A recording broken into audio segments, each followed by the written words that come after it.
Welcome back to the Rescue Mission Podcast by City Vision University, where we bridge tradition and innovation. To help build that bridge, Season 1 of our podcast is focused on the history and values of rescue missions, while Season 2 is focused primarily on innovations and best practices relevant to rescue missions. You can find the show notes for this episode and subscribe to our newsletter at rescuemissions.cityvision.edu. Okay, let's unpack this. Have you ever, driven past a place like a rescue mission, maybe one with a thrift store or some kind of work program attached, and wondered about the full story? Like, where did these places actually come from? And how do they really help people dealing with homelessness, with addiction, often through this idea of structured work? Yeah, it's a really interesting part of our social safety net. Been around a long time, often doing some pretty impactful work, quite quietly. Right. But it also operates in a really complex space, especially, legally and financially. Absolutely. And today, that's what we're doing, a deep dive into exactly that. Specifically, these work therapy programs you find within gospel rescue missions. Right. We pulled together a stack of sources looking at their history, diving into the often tricky legal landscape they have to navigate. Yeah. And really trying to understand the profound benefits they can offer. Yeah, our goal here really is to pull out the most important nuggets of knowledge for you. What does work therapy actually mean in this context? What are the biggest challenges these missions are facing? And, why does their work and maybe how they do it, why does it matter to all of us, even if we're not directly involved? Think of this as maybe a shortcut, getting you a well-rounded picture of a topic that really touches lives and communities all across the country. Definitely. We'll cover the history, the impact, some surprising legal realities as well, hopefully keep you hooked along the way. The coup. Let's jump in. Okay. So to really get a handle on work therapy today, you kind of have to go back, way back, almost 200 years ago, with these reform movements crossing the Atlantic. Yeah, you can see the seeds of it in places like Glasgow, Scotland, actually. Back in 1826, there was a guy, David Naismith, who founded the Glasgow City Mission. Okay. And he was really pioneering this idea of a holistic approach. So not just charity in the old sense, but addressing physical needs, yes, but also emotional, spiritual needs. Right. And importantly for our conversation, incorporating these early forms of vocational help. They even had things called chimney sweep schools for kids needing help. Wow. Chimney sweep schools. That's quite a detail. It is. It's a wild historical detail, but it shows this early recognition that teaching skills, giving purpose, that was part of the solution, not just a handout. Right. So it wasn't just about immediate relief. It was about equipping people for something more, sustainable. Exactly. Now, fast forward a bit, bring it over here to the U.S. This distinct gospel rescue mission movement really starts taking shape. And a key figure is Jerry McAuley. Yeah, McAuley, he started the Water Street Mission in New York City, 1872. And what makes him so significant, I think, is his own backstory. He was a former river thief, an alcoholic himself. He lived the exact reality of the people he was trying to reach. So his mission was heavily focused on spiritual transformation through faith, alongside, the basics, food, shelter. And a powerful element, I imagine, was having it staffed by people who'd been through similar things. Oh, absolutely. That created this environment built on shared experience, empathy, people who really got it. And you can see how, even if they weren't using the phrase work therapy back then, that core idea was there, right? Restoring people to, productive, purposeful lives. Definitely. That classic soup, soap, and salvation idea, it kind of implicitly included this notion of renewed purpose, self-sufficiency. Exactly. They understood right from the start, it seems, that just meeting the physical needs wasn't the whole picture. True restoration, as they saw it, involved addressing spiritual well-being, but also reestablishing healthy habits, a functional life. Right. And you see it in other early examples, like Pacific Garden Mission in Chicago, founded just a few years after Water Street in 1877. Okay. Individuals who were transformed there, people like Billy Sunday, Mel Trotter, they went on to have these huge impacts in service. Their lives literally changed trajectory from destructive paths to constructive engagement, often through finding purpose in that mission context. And you mentioned other influences too, like the Salvation Army. Yeah, late 19th century, you see the Salvation Army salvage operations. It's a great example. They'd have men living in the shelters repair donated items, furniture, clothing, whatever it was, for resale. So directly linking that hard work, productivity with their core religious message. Precisely. And for a really specific look at early work-based rehab, there's William Raw's Whosoever Gospel Mission, Germantown, Pennsylvania, starting 1892. Okay, what do they do?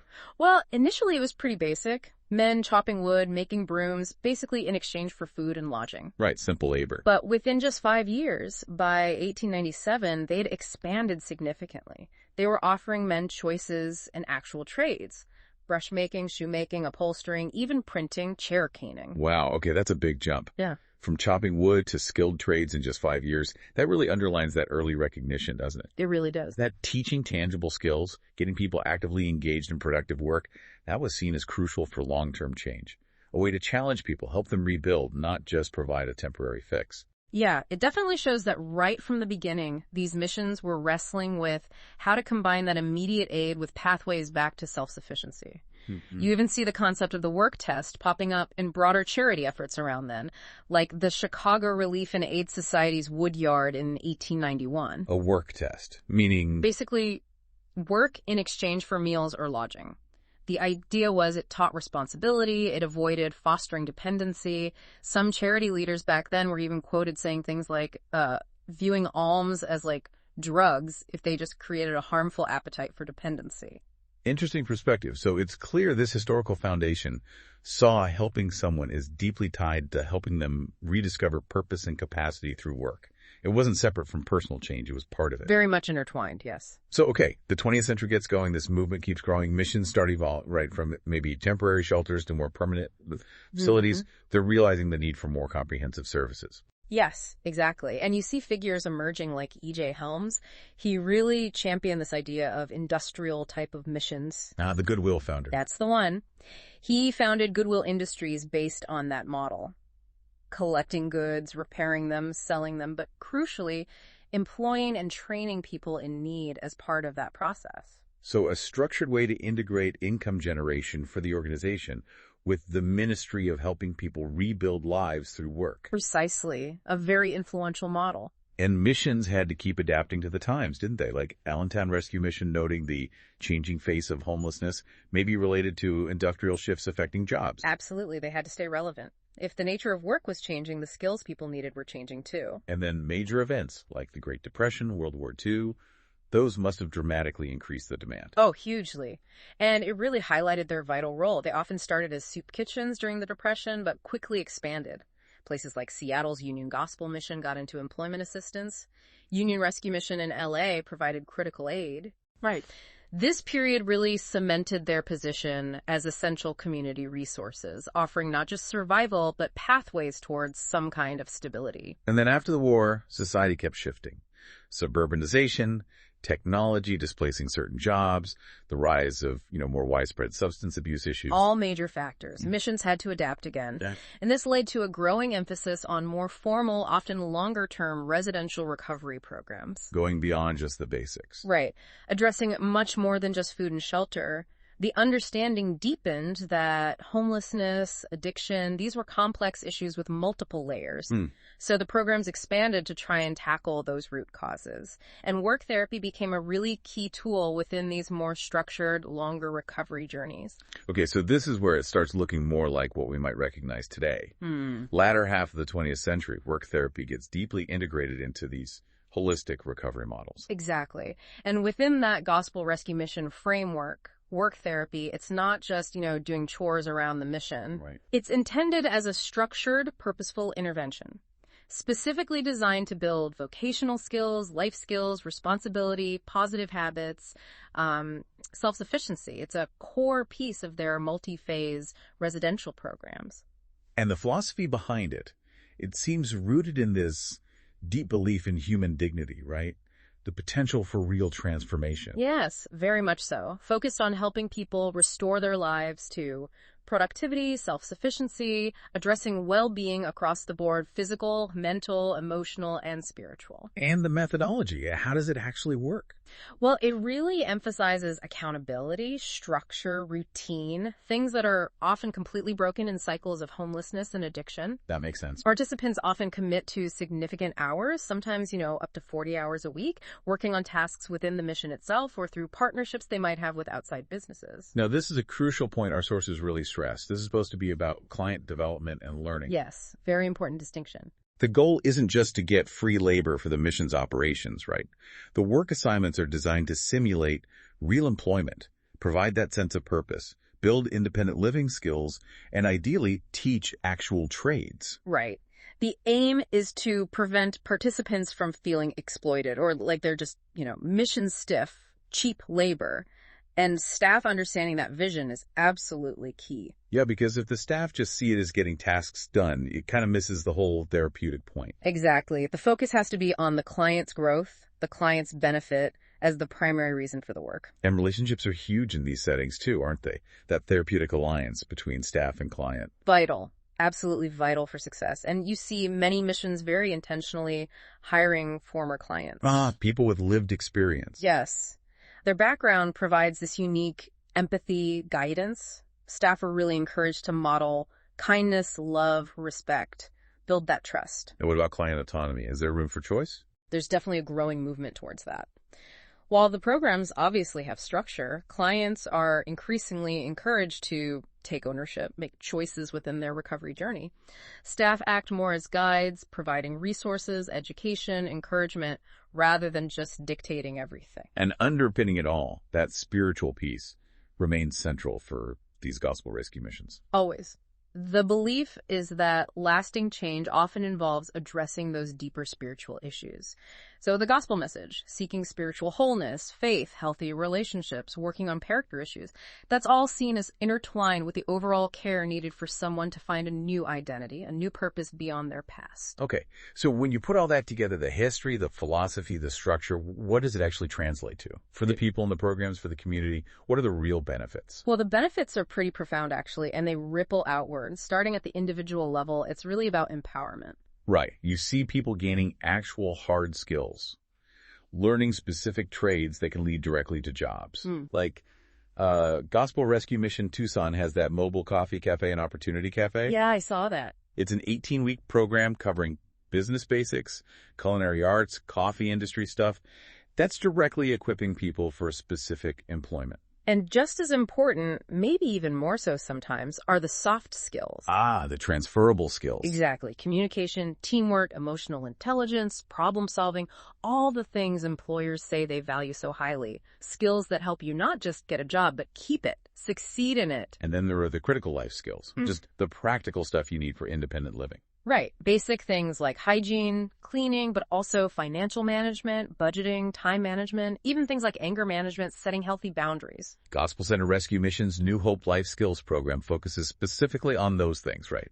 To prevent future homelessness. Yeah, and even basic work duties at places like Visalia Rescue Mission, they build responsibility. Habits like reporting to a supervisor consistently. Simple stuff, but foundational. And this comprehensive skill development, it seems key because it's addressing the underlying reasons for instability, isn't it? That's the goal. Tackling the lack of skills, the broken habits, maybe poor decision-making patterns. Not just the symptom, which is unemployment. It's about building a person's overall capacity to stay stable after they leave. And beyond skills, there's a really significant impact on sustainable recovery from addiction. Yeah, the data on this is pretty consistent. People in recovery who are employed or even just engaged in meaningful work tend to have lower relapse rates. Makes sense. Structure, purpose. Definitely.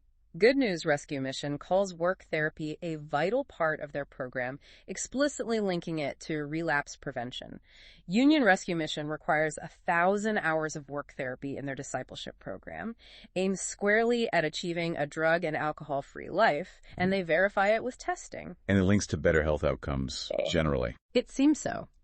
Engagement in work therapy can lead to reduced substance use, fewer physical symptoms tied to that abuse, and it can help prevent that loss of overall physical and mental functioning that often happens.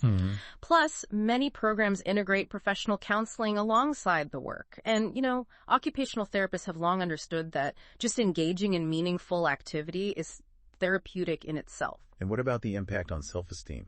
Dignity. Oh, that's huge. Think about the demoralization that comes with homelessness and addiction. It's immense. Yeah. So engaging in purposeful work, learning new skills, contributing, starting to move towards earning an income, it profoundly rebuilds dignity, self-respect. It provides structure and meaning where maybe there was just chaos before. You hear those powerful personal stories from places like GRM Tucson. right? People talking about transformation, peace, joy, freedom, and linking it directly to finding that stability and purpose through the program, including the work. Those narratives are incredibly powerful. It really is striking how this simple act of working the structure, the purpose, the accountability can directly fight that disorganization and isolation that are so typical. And in the faith-based context, that effect often gets amplified, doesn't it? Building identity and self-worth rooted in something they see as deeper, more lasting. So these programs also create real pathways to housing stability. That's a major goal. Yeah. Because providing that opportunity, training, and sustained support, as the sources put it, is shown to lead to better employment outcomes. Right. And employment is just crucial for housing stability. Look at Phoenix Rescue Mission. They explicitly aim to help people find living wage jobs with benefits and career prospects. They understand that you need sufficient, stable income to get and keep housing. So the work therapy and the employment that hopefully follows directly helps people transition out of the mission into permanent housing towards self-sufficiency. Exactly. Programs like Phoenix Rescue Missions are designed to prepare clients not just for a job, but for managing a household, for independent living. But here's a major hurdle our sources flag. Even when missions successfully get people into jobs, a really significant percentage, maybe 40%, even 60% of employed homeless individuals still can't afford housing in many cities. Yeah, this is a critical point. Stagnant wages, skyrocketing rents. It's the reality they're running into. So missions are doing their part, building skills, getting people job ready. Right, but they hit this wall of the affordable housing crisis. It means success isn't just about getting a job anymore. It also requires really strong connections to housing resources, maybe housing subsidies, and often, frankly, broader advocacy for systemic housing solutions. Because the income from the job alone just isn't enough in many places. That really frames the challenge, doesn't it? Okay, zooming out then, what about the broader societal contribution? How do communities benefit? Well, the economic argument here is incredibly strong. Homelessness is expensive for public systems. Right. We hear that figure maybe $40,000 per person per year. ER visits, jail time, shelters. Exactly. And programs that provide long-term housing and support services, like many missions aim to do, have been shown to reduce those public service costs by nearly 60%. Wow. Leading to overall county savings of around 20%, even after you factor in the cost of the program and the housing itself. That's a huge reduction in public spending. And the taxpayer savings specifically. Any figures on that? Yeah, pretty striking ones. One study looked specifically at faith-based residential recovery and job readiness programs. It estimated they generate $9.42 in taxpayer savings for every single dollar the government might invest in them. $9 back for every $1 invested. That's the estimate. Across 11 cities in that study, they figured it added up to about $119 million in tax savings over just 3 years. Okay, so connecting this back to the big picture, investing in these programs isn't just, social spending or charity.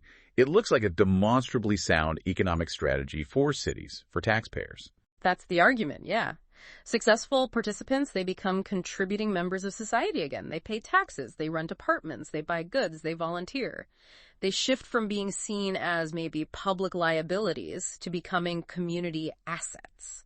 Now, as powerful as all these benefits are, it's definitely not easy. Missions face constant challenges, right? Navigating tensions. Oh, absolutely. Balancing their core faith convictions with maybe changing socio-political views on homelessness or the complex rules tied to funding, especially government funding. Right. Some choose not to take government money if it means dropping religious requirements. That's a delicate tightrope, as one source put it. It really is. And the whole understanding of homelessness and addiction keeps evolving. Think about the housing first approach versus the integrated recovery model. Housing first being get people housed immediately without necessarily requiring sobriety first. Exactly. Which is different from the traditional mission model that often integrates housing with mandatory recovery programs. Missions have to articulate the value and effectiveness of their approach within that broader conversation. And our sources mention that longer program stays, like 12 months or more, seem to really improve outcomes, especially reducing relapse. Yeah, the data points that way. But obviously, providing longer-term residential care, that takes significantly more resources. Money, staff, facilities. Staffing and training must be ongoing concerns, too. Definitely. You need more than just a big heart, right? There's a real need for staff to have professional training experience, especially dealing with the complex trauma, addiction, mental health issues many participants face. Are there places training people for this? Yeah, institutions like City Vision University, for example, are specifically focused on training future leaders for this kind of challenging ministry and social work. And homelessness itself is changing, spreading beyond traditional downtown areas. Yeah, it's becoming more visible in suburbs, smaller towns. So missions have to pivot to meet needs in new ways, as one source said. Maybe developing mobile outreach, things like that. Which might also mean adapting how work therapy or vocational support is delivered outside a residential setting. So the landscape of need is constantly shifting. They have to be adaptable. Constantly. Okay, and this is where it gets really, really complicated, navigating the legal framework. Because these Christian nonprofits, like Gospel Rescue Missions, they have this dual mandate, don't they? They absolutely do. Stick to their religious mission, yes, but also comply with a whole web of secular laws, labor laws, civil rights laws, rules governing charitable operations. It's a lot. It sounds like a real balancing act. For instance, their 501c nonprofit status. That requires operating exclusively for exempt purposes. Right, meaning no private individuals can personally profit from their earnings. And our sources highlight that if they run commercial activities, like a thrift store where participants work, those activities can't become substantial compared to their main mission work. Or it could risk their tax-exempt status. That's the potential risk, yeah. The more a work therapy program starts to look and operate like a regular commercial business, the more likely the law is going to view the organization as an employer, with all the legal obligations that come with that. Now, they do have some specific religious exemptions, don't they? Like under Title VII, allowing them to consider religion when hiring staff. Correct. And the ministerial exception gives protection for decisions about key religious leaders. Those are important for maintaining their religious identity. But, and this seems crucial, those specific religious exemptions don't automatically get them out of complying with other major secular laws, like the Fair Labor Standards Act, the FLSA. Exactly. That's a critical misunderstanding that can lead to huge problems. You can't just wave a religious flag and ignore minimum wage laws if the work itself triggers those obligations. So the legal focus shifts away from the organization's religious character and onto the nature of the work being done, the economic reality of the relationship with the participant. Precisely. And the Fair Labor Standards Act, the FLSA, that's probably the biggest legal risk area for these work therapy programs. It's the main federal law covering minimum wage and overtime pay for employees. So how does the law decide if a participant in one of these programs counts as an employee under the FLSA versus maybe being seen as a student or a volunteer or just a beneficiary of services? That's the million-dollar question, legally speaking. And it comes down to this crucial test, often called the primary beneficiary test. Okay, primary beneficiary. It's not a rigid checklist, but a flexible multi-factor analysis. The core question is, who is the primary beneficiary of this work relationship? Is it the participant who's gaining skills, rehabilitation, therapeutic benefits, learning? Or is it the organization which is benefiting from the labor being performed? Okay, so if the participant is clearly getting the main benefit, the therapy, the skills, the rehab structure, they might not be considered an employee. That's the argument, yes. But if the organization is the one primarily benefiting from the work, especially if that work is essential to a commercial operation like a thrift store or a service contract, then the participant is much more likely to be seen as an employee. Much more likely. And if they are, they're entitled to minimum wage and overtime pay, regardless of the program's therapeutic intentions or the organization's nonprofit or religious status. The FLSA applies. What about volunteering? Can participants just volunteer their time? There is a volunteer exception under FLSA for purely charitable work, but our sources are clear. It generally does not apply if someone is volunteering in an activity that looks and functions like a commercial business, like working regular shifts in a thrift store that generates revenue. Okay. And sub-minimum wage for disabled workers. That's possible, but it requires specific certification from the Department of Labor. It's very tightly regulated, not a simple workaround. This raises that critical point again. When you have programs requiring significant hours, say 40 hours a week or more, Right. Participants working in commercial operations may be getting very little or no actual pay. And the program exerts a lot of control over their lives, mandatory residence, no outside work allowed, maybe taking their government benefits. Doesn't that whole picture, that economic reality, strongly suggest the organization is the primary beneficiary of that labor? It absolutely does, and that's the core of the legal risk. The therapeutic goals might be genuine and important, but if the structure of the work functions like employment, and the organization benefits commercially from that labor without meeting minimum wage requirements, the legal exposure is significant. You can't just label it therapy to avoid labor obligations if it's actually employment in practice. And beyond wage laws, what other legal areas are really critical, especially given they work with vulnerable people? Client protection laws are huge. You've got HIPAA for health information privacy, and 42 CFR Part 2, which has even stricter rules for substance use disorder records. So strict confidentiality is key. Right. Robust systems, consent protocols needed. Absolutely. And clients have fundamental rights to be treated with dignity and respect, to be free from abuse or exploitation, non-discrimination. And informed consent, that seems paramount. It's critical for everything. Services, treatment plans, and any work activities. Participants need a really clear explanation of the program, their rights, how or if work is compensated, and crucially, their right to refuse certain activities without losing essential support, like housing or food. That's vital. Clear staff boundaries, too. No personal relationships, soliciting money. Essential. Protecting clients from any potential exploitation, and clear grievance procedures. Plus ADA compliance. Accommodating disabilities. Yes, providing reasonable accommodations for disabilities, mental health, cognitive, physical things like job coaching, modified tasks, unless it creates an undue hardship for the mission, which is a high bar. And then there's the really serious issue of forced labor or human trafficking laws. Right. The Trafficking Victims Protection Act, the TVPA, prohibits compelling labor through force, fraud, or coercion. And in this context, with vulnerable populations dependent on the mission for basic needs. Exactly. The power imbalance is huge. So even subtle pressure or a lack of truly informed consent about work requirements or inadequate pay tied to necessities that can be viewed much more harshly. It could risk crossing the line into coercion under the law, even if unintended. What might fly in a regular job context just doesn't when it's linked to someone's survival and recovery program. Okay, let's make this concrete. Let's look at some real-world examples from the headlines. Recent lawsuits really show where things can go wrong. Yeah, a very prominent set of cases involves the Salvation Army's Adult Rehabilitation Centers, their ARCs.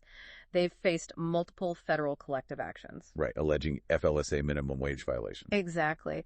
Plaintiffs claiming they worked 40-plus hours a week, often in the thrift stores, for just minimal gratuity, maybe $1 to $30 a week, something like that. And they were required to live there, give up benefits, couldn't work elsewhere. That's what the lawsuits allege. The core claim is misclassification. The argument is that the organization was the primary beneficiary of their labor, which was essential to running those commercial thrift stores, big revenue generators, even though it was framed as therapy. And the pay was obviously far below minimum wage. And the courts didn't just dismiss these claims. No. In early 2023, federal courts denied the Salvation Army's motions to dismiss, finding the employment claims were plausible enough to proceed. So those cases are ongoing. But there was a separate ruling about forced labor claims against the ARCs. Yes, important distinction. A federal appeals court, the Seventh Circuit, did dismiss a forced labor claim. They viewed the ARC program in that specific case as a responsibly run treatment program that didn't meet the very high legal standard for forced labor under the TVPA. Okay, so not forced labor. But that didn't resolve the separate issue of whether they should have been paid minimum wage under the FLSA.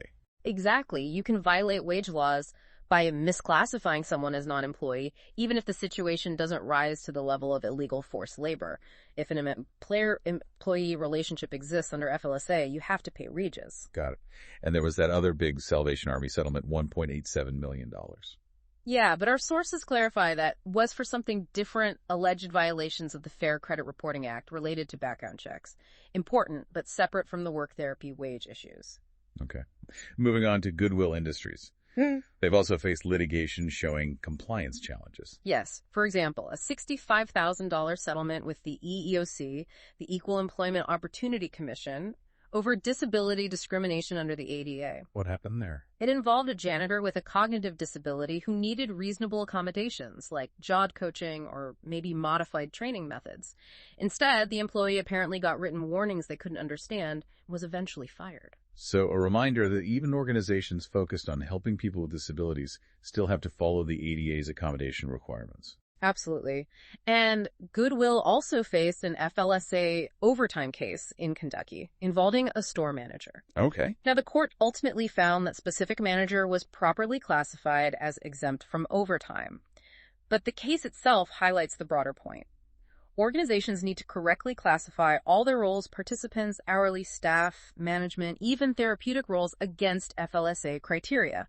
Getting it wrong is costly. And it's not just the big national names facing these issues. Sources mention smaller rehab programs, too. Right. Cases against places like Select Rehab in New York, Shoreline Treatment Center in California show that wage and hour issues, unpaid overtime, denied breaks, misclassification can happen anywhere. Select Rehab allegations included pressure to meet productivity requirements, leading to off-the-clock work. Discouraging reporting hours. Those were the claims, yeah.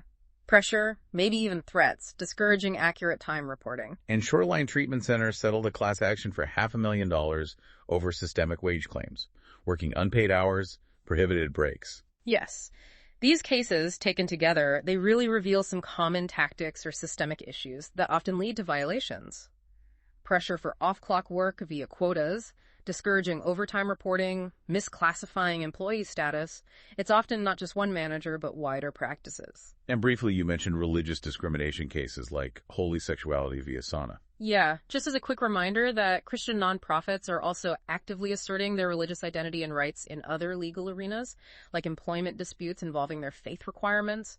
But that's distinct from the FLSA and client protection compliance issues we've been focused on regarding work therapy participants. Okay. So given these significant legal risks, the potential for costly lawsuits, how do missions navigate this? How do they protect themselves and, more importantly, the people they serve? What are the best practices? Well, the key takeaway is proactive compliance. It is always, always less costly and less damaging to prevent a lawsuit than to defend one, win or lose. Makes sense. So starting with those tricky FLSA wage laws, how do missions get it right? First and foremost, a rigorous, objective, honest application of that primary beneficiary test to their work therapy programs. Really digging into who truly benefits most. Yes. Is it clearly the participant's rehabilitation and skill development? Or is the organization getting significant value from productive labor, especially in a commercial setting like a store or a contract? They need to look hard at the structure, the hours, the compensation or lack thereof, the level of control, and compare it honestly to what standard employment looks like.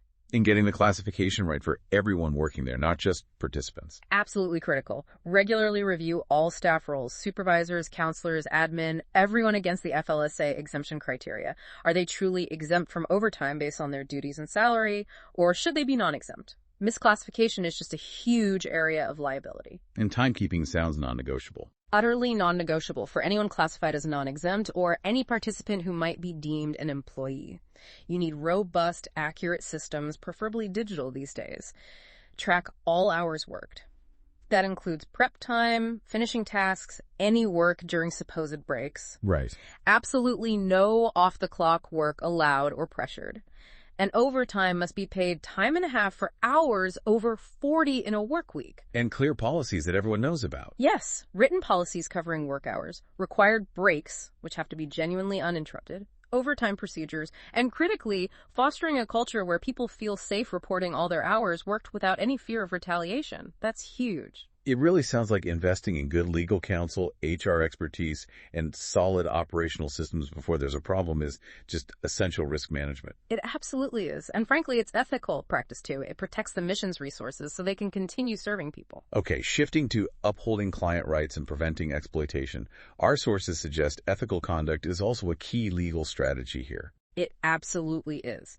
Prioritizing the dignity, autonomy, and well-being of vulnerable clients isn't just the right thing to do. It's the best defense against claims of mistreatment or exploitation. And it starts with truly informed consent. Can you unpack that in practice? What does it really look like? It means giving clients a clear, explicit explanation of everything. The services offered, the treatment plan, and any work activities involved. They need to understand exactly what's expected, if and how any work is compensated or credited, their rights within the program, confidentiality rules, and crucially, that they have the right to refuse certain activities, especially work, without losing essential support like their bed or meals. That clarity seems vital, and those strict confidentiality rules for health and substance use records. Paramount. Strict adherence to HIPAL 42 CFR Part 2, any relevant state privacy laws. That means robust data security measures and mandatory ongoing staff training on privacy compliance. No shortcuts. Non-discrimination and ADA accommodations. It's essential. Services must be provided without discrimination based on race, religion, disability, etc. And missions must provide reasonable accommodations for known disabilities, job coaching, modified tasks, assistive technology, unless it truly creates an undue hardship for the organization. And having clear staff boundaries and safe ways for clients to raise concerns. Absolutely vital for preventing exploitation.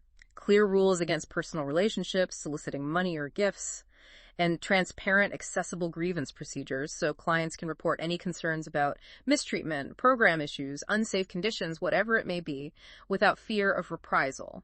Connecting them with external advocates or legal aid can also be part of ensuring their rights are protected. How does the organization's faith fit with meeting all these operational and legal requirements? It's a complex interplay. Their religious identity offers certain protections, like those Title VII exemptions allowing them to consider religion in hiring staff whose roles are central to the religious mission.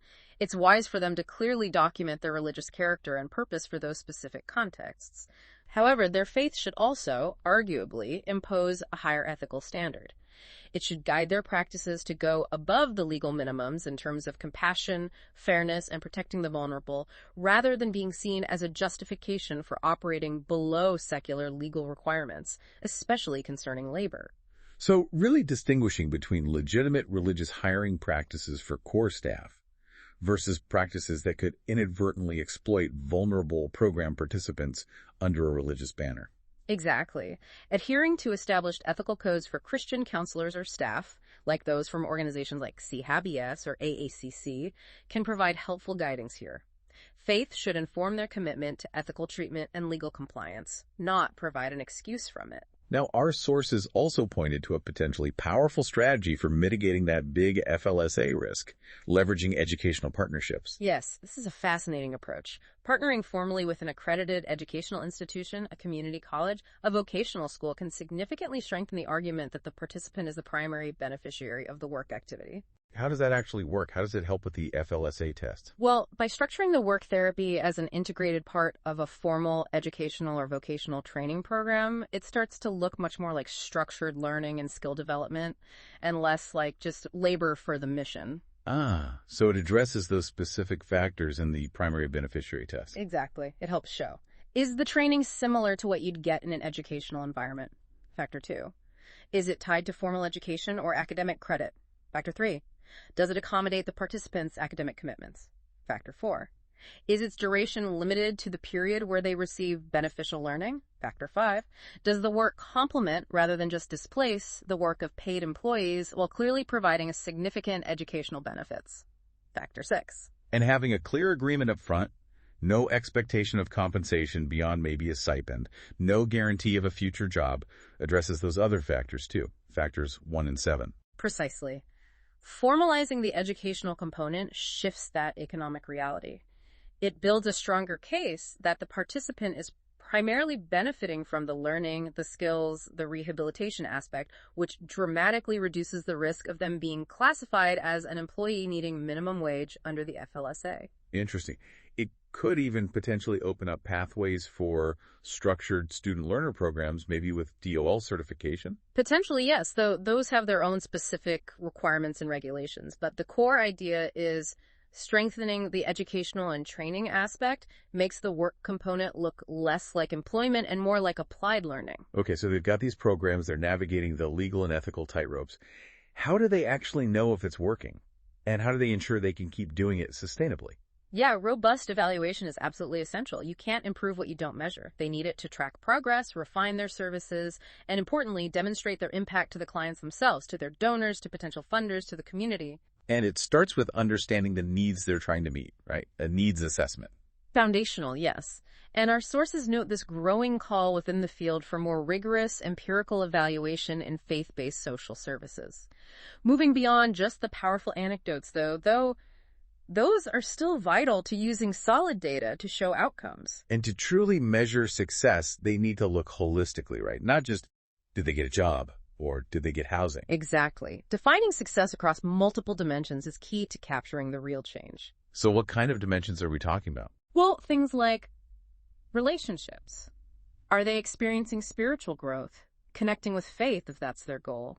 Are they building healthy social networks, like with a church, support groups, alumni?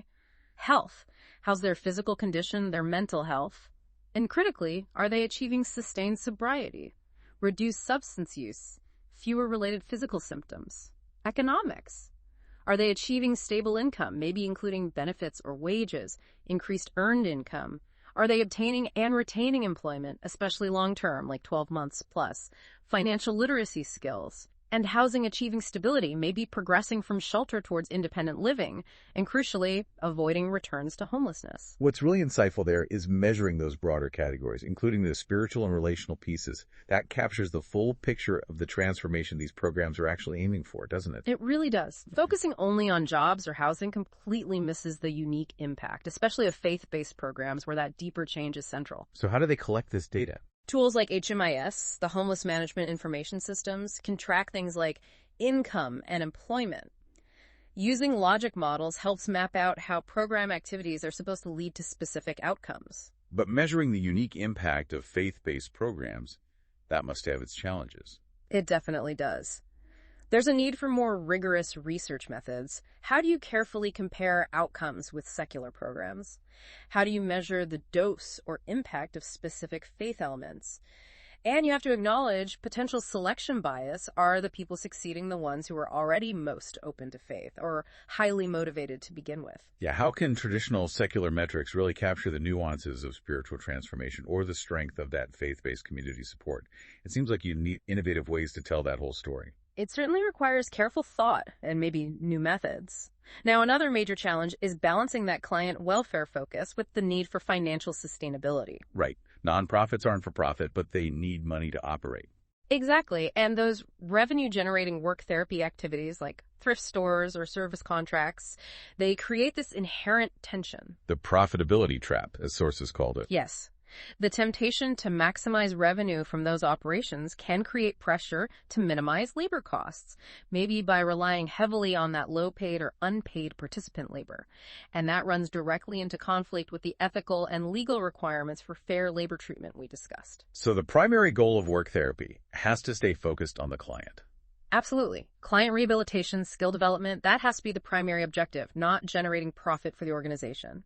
The work is a tool for the individual's growth, designed around their needs, their goals. So financial models need to account for the true cost of ethical care, including fair pay if the work constitutes employment.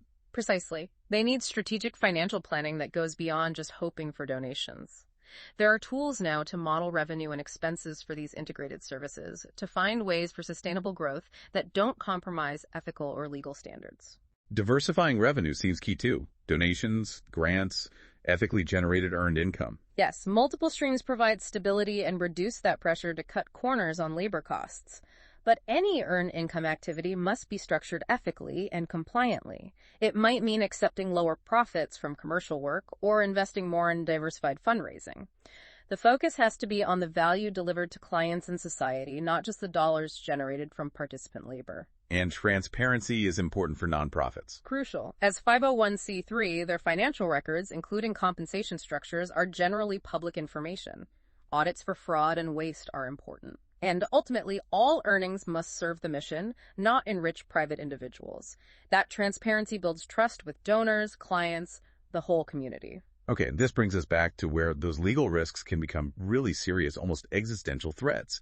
The legal environment, specifically the prevalence of class action lawsuits, significantly amplifies the risks of non-compliance for these missions. It really does. Class actions and the related FLSA collective actions, they're essentially group lawsuits, instead of just one person suing over, say, unpaid wages. Many people alleging similar issues can join together in one big case. Exactly. Commonality is key. And a major factor enabling these, especially for low-wage workers or program participants, is the use of contingency fees by lawyers. Yes. Lawyers take the case, often getting paid only if they win or settle, usually taking a percentage, maybe a third of the recovery. This provides crucial access to counsel for individuals who likely couldn't afford to pay a lawyer by the hour. It removes that huge financial barrier. But our sources suggest this system, while providing access, can also create incentives for law firms to pursue what might be considered spurious or maybe just technically based class action lawsuits, particularly targeting nonprofits. That's the potential downside highlighted in the sources, yes. Several factors can contribute to this perception. Nonprofits, especially larger ones with property, endowments, or significant donor bases, might be perceived as having deep pockets, making them attractive targets for lawsuits seeking large settlements. Even if those funds are restricted or needed for operations. Right.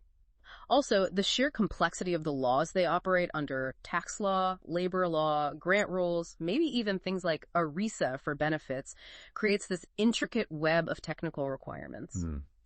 This complexity can create openings for claims of noncompliance, maybe based on technicalities, even if there was no actual intent to harm anyone, and the cost of defending against these complex class actions is incredibly high. So the pressure to settle is immense, regardless of the merits. It can be overwhelming.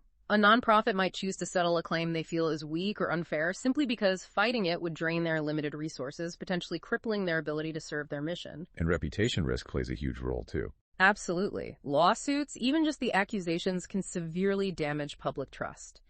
For nonprofits relying on donations and volunteers, that's incredibly dangerous. Settling quickly, even if confidentially, can sometimes be seen as a way to minimize negative publicity. And things like incentive awards for the named plaintiffs who bring the case. Yeah, those can encourage individuals to step forward. Plus, the contingency fee structure itself incentivizes lawyers to pursue cases with the potential for a large aggregate payout across many people, even if each individual's damages are relatively small.